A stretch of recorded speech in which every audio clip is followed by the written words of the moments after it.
프레이 투게더 말씀을 함께 인사하겠습니다. 두 사람이 땅에 삽심하여 무엇이든지 구하면 하늘에 계신 내 아버지께서 그들을 위하여 이루게 하시리라. 두세 사람이 내 이름으로 모인 곳에는 나도 그들 중에 있느니라. 아멘.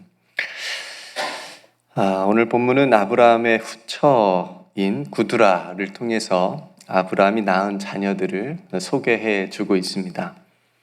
그러니까 아브라함에게는 이스마엘과 이삭만 자녀로 있었던 것이 아니고 오늘 보니까 또 더 많은 자녀들이 있었다는 것을 우리에게 알려줍니다.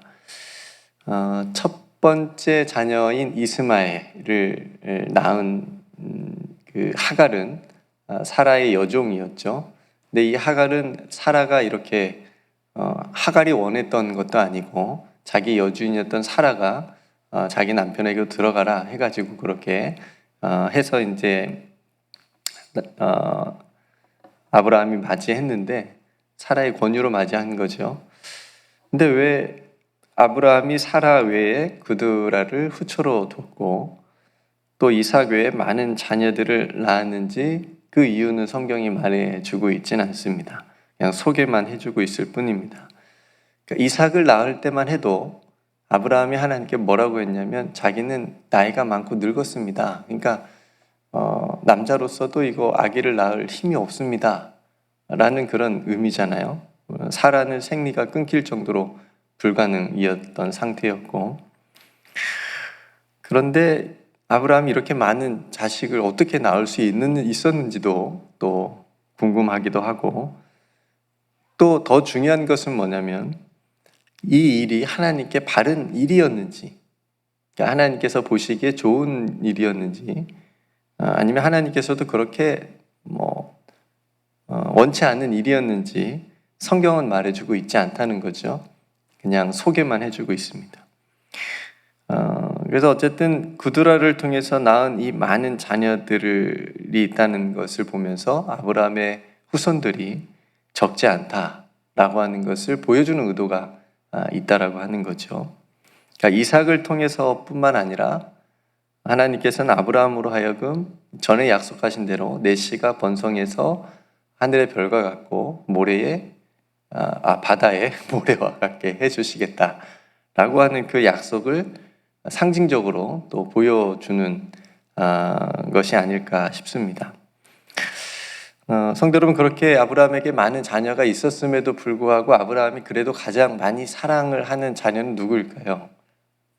이삭이겠죠. 물론 10손가락 다 깨물어서 안 아픈 손가락 없다고 하긴 하지만 그래도 제일 아픈 손가락이 있지 않겠어요? 가장 많이 마음이 가고 또 쓰이고 사랑하는 아들은 이삭이었을 겁니다. 신약 성경에 보면 이스마엘은 육신의 자녀라고 얘기를 하고 이삭은 약속의 자녀라고 얘기를 합니다.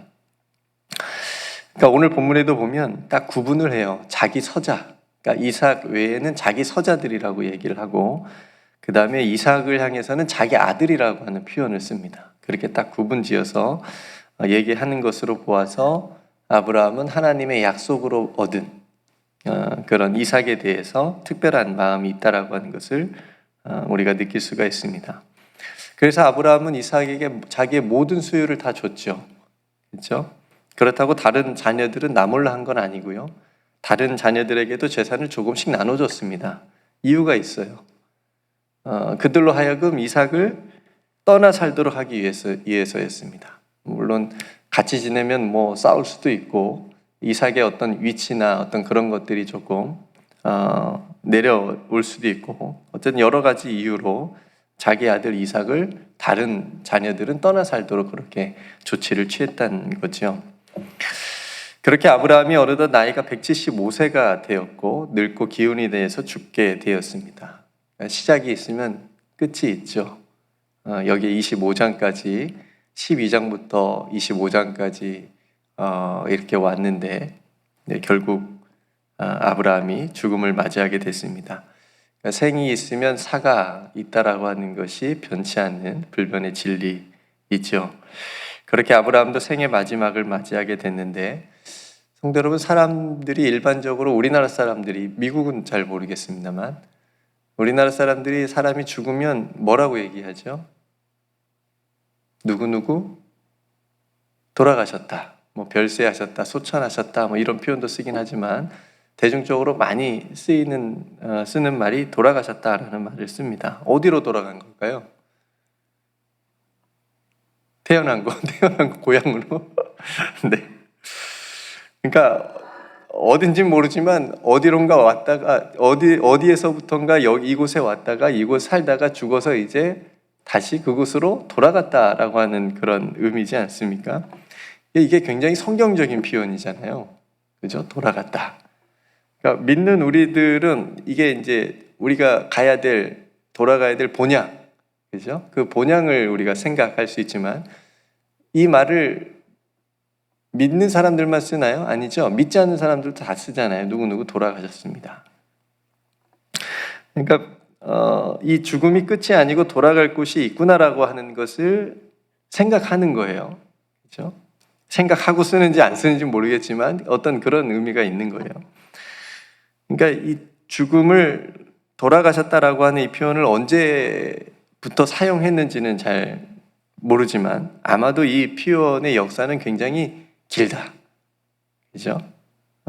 왜냐하면 오늘 아브라함의 죽음에도 사용하고 있습니다. 8절에 보니까 그의 나이가 높고 늙어서 기운이 다하여 죽어 어디로 돌아가요? 자기 열조에게로 돌아가매.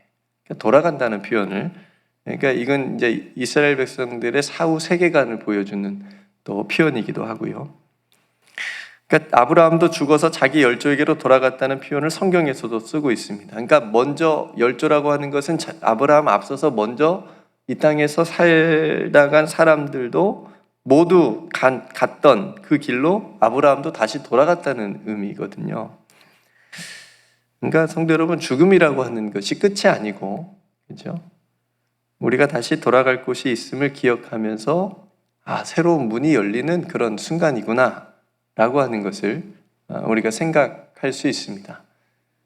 이은영 전사님은 죽음에 대해서 아직 많이 남았으니까 생각 많이 안 하시고 계시죠. 네. 그렇게 아브라함이 죽고 난 후에 이제 장례를 치러야 되는데 아들 이삭과 이스마엘이 함께 치릅니다. 그러니까 여러분 이 부분도 한번 잘 생각해 보십시오. 9절에 보니까 그의 아들들인 이삭과 이스마엘이 아버지 아브라함을 에브론의 밭에 있는 막벨라 굴에 장사했다라고 쓰고 있는데, 먼저 아내 사라도 여기에 이제 아브라함이 먼저 이 밭을 사가지고 이 굴을 사가지고 장사를 했지요. 근데 이스마엘이 갑자기 등장합니다. 같이 살지 않았거든요.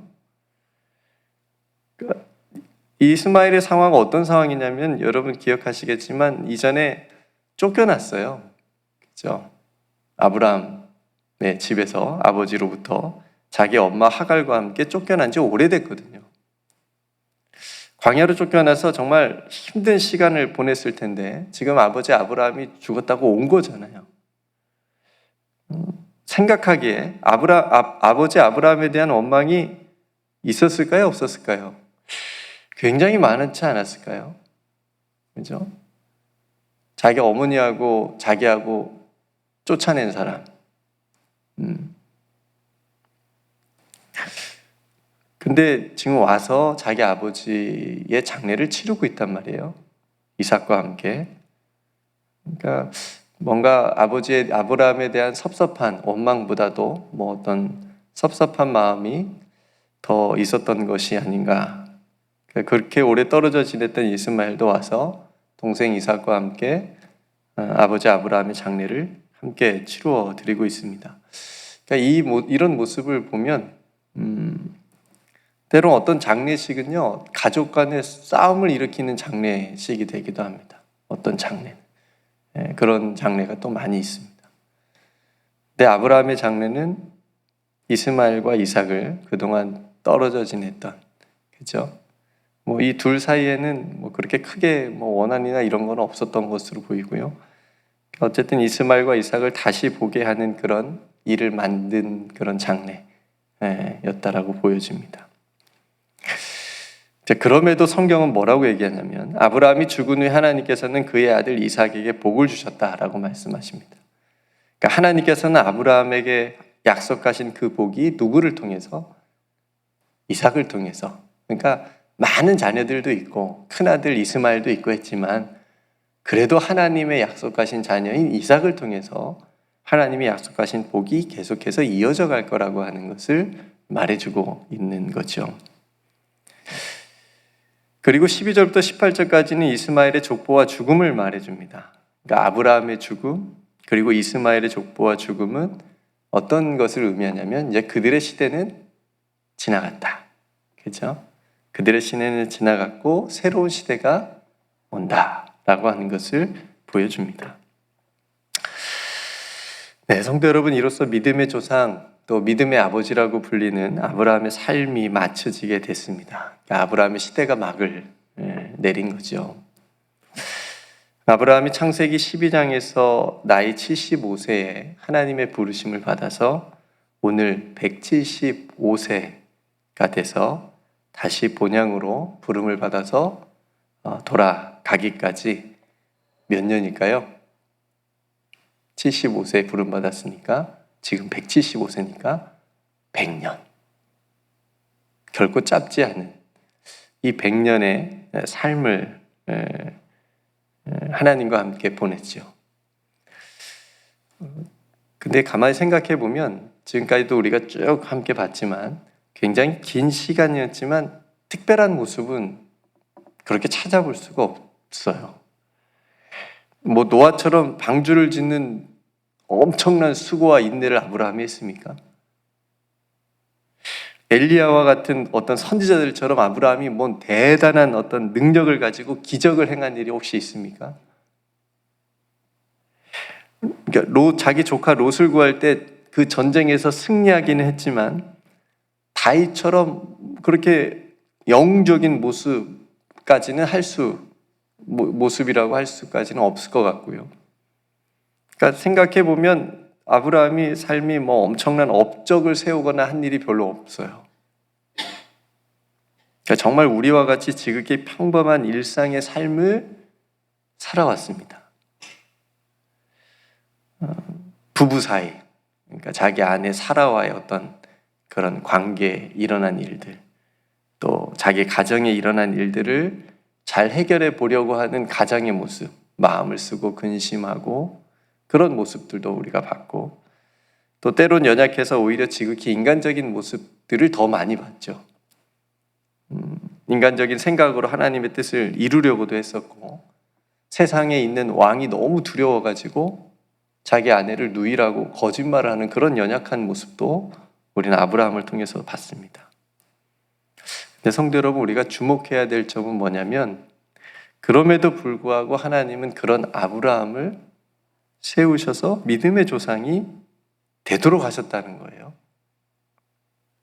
가장 존경하는 사람, 가장 이스라엘 백성들이 추앙하는 사람, 그런 사람이 되게 하셨다라고 하는 거죠. 그러니까 아브라함은 마치 진흙이고 하나님은 토기장이가 되신 같이 진흙과 같은 아브라함을 이렇게 잘 빚어가지고 믿음의 사람으로 세우셨다라는 거죠. 그리고 그런 아브라함을 아브라함에 되게 하게 한 것은 아브라함이 하나님을 믿고 따르는 믿음이었던 겁니다. 앞서 제가 말씀드린 뭐 기적을 행하는 능력이나 뭐 어떤 특별한 업적이나 그런 것이 하나도 없어요. 아브라함은 하나님의 약속을 끝까지 믿었다라고. 그거 하나. 끝까지 믿는 게 중요하구나. 잘 되고 성공하고 형통할 때만 믿는 것이 아니고 어렵고 힘들고 실패할 때도 하나님을 끝까지 믿는 것이 정말 중요하구나. 이것이 아브라함이 우리에게 보여주는 그 100년의 믿음의 삶입니다. 그런 아브라함의 믿음의 결정판이 어디서 딱 나타났어요? 자기 아들 이삭을 하나님께 번제로 드릴 때. 그렇죠? 그거를 통해서, 그 시험을 통해서 하나님께 인정을 받지 않습니까? 그러니까 그렇게 아브라함은 어떤 한 번의 일로 하나님께 믿음의 조상, 믿음의 아버지로 그렇게 서 있게 된 것이 아니라 100년의 기간 동안 살아오면서 조금씩 믿음의 사람으로 세워져 갔다라고 하는 거죠. 연약한 아브라함이었지만 그가 하나님의 부르심을 받아서 오늘 자기 열조에게로 돌아가기까지의 삶은 그래서 하나님과 동행한 삶이었다고 할 수 있습니다. 넘어지고 또 넘어졌어도 일어나서 그렇게 하나님과 동행했다라고 하는 거죠. 끝까지 하나님을 믿으면서. 성대로 오늘 아브라함의 평범한 것 같지만 끝까지 믿음을 지킨다는 거 어렵거든요. 이런 비범한 믿음의 삶 그리고 그의 죽음을 보면서 저와 여러분들의 삶과 죽음도 함께 묵상할 수 있었으면 좋겠습니다. 우리들의 삶도 언젠가는 우리의 본향으로 돌아갈 날이 있죠.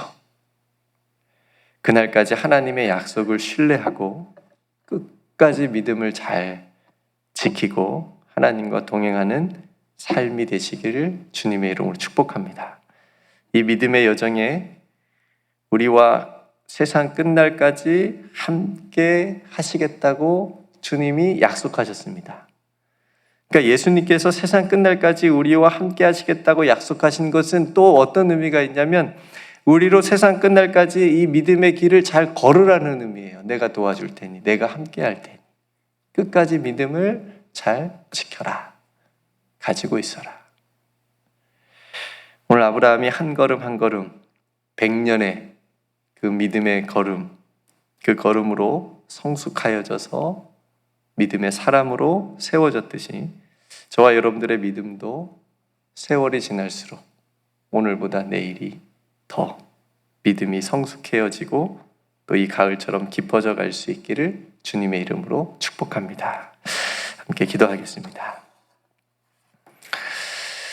은혜로우신 아버지 하나님, 하나님께서 부르셔서 믿음의 조상으로, 믿음의 아버지로 모든 민족이 축복을 받는 축복의 통로로 세워주신 그 아브라함이 오늘 자기 열조에게로 또 돌아가는 죽음을 맞이하게 됐습니다.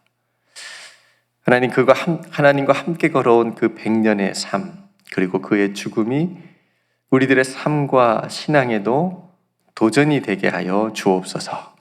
아브라함이 한 걸음 한 걸음 하나님과 동행한 것처럼 때론 연약한 모습들도 너무나도 많았고 또 힘든 시험들도 있었지만 끝까지 믿음을 지키고 하나님의 약속을 신뢰했던 아브라함처럼 하나님, 저희들도 이 땅을 살면서 그렇게 하나님의 약속을 신뢰하고 믿음을 끝까지 지키며 하나님께서 부르시는 그날까지 달려갈 수 있는 우리 모두가 되게 하여 주옵소서.